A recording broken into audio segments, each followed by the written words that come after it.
Good to be here, Vinny. Good. How have you been? Everything good? Everything's fine, Al, but here's my question. Second-degree murder, is this guy has a possibility, a chance to be paroled in 10 years in your great state of Nevada? I know, Vinny. I understand. You know, Vegas juries are like no other, because you've got everybody from all over the world lives here, and that's who you get on your jury. Let me tell you, though, the key in this case, the defendant testified. You don't have a defendant testify in any case except when he has to. Obviously, he had to, and they believed him. To a certain A extent. struggle. Yeah, that it was some sort of struggle. All right, Seema, I don't know which hat you're going to wear for this one, but from my perspective, this is a guy who should not be out in 10 years. No. That should not be a possibility for what happened to this poor woman.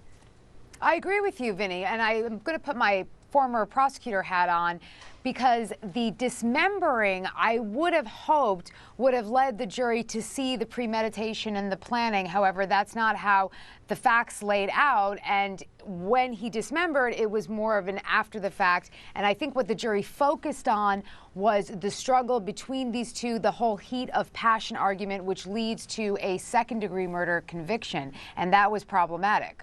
Tanya, you're shaking your head. Can be made in the blink of an eye, I know, Vinny. Mike. I know. Don't tell me. Tell the jury. Yeah, but I mean, look, you know, the point of a first-degree murder charge and conviction is to punish those people who sit back, who lie in wait, who plan, who really premeditate to kill somebody. It was clear, I think, that there was a relationship between them, that there was some heat of passion that may have sparked this his actions in that regard, and that mitigated a little bit in favor of the lesser murder charge. But listen, just because he's eligible for parole in 10 years doesn't mean he's going to get parole in 10 years. He shouldn't get parole. And he probably won't. That's a good point. He probably won't. Well, Al, what's going to happen, Al? What's going to happen out there? Yeah, he can get 10 years to life, or the judge can sentence him to 10 to 25 years. So he may not even be looking at a life sentence.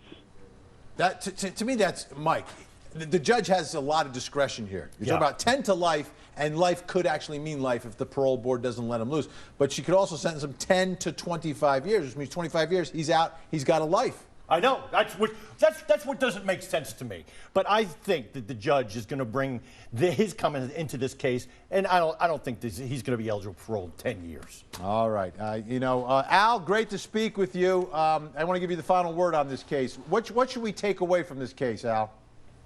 Well, you know, when a defendant isn't supposed to testify and then gets on the stand and talks to that jury, I always remember a jury wants to hear from that defendant, and in a case like this where it's close, put the defendant on the stand and take what you get.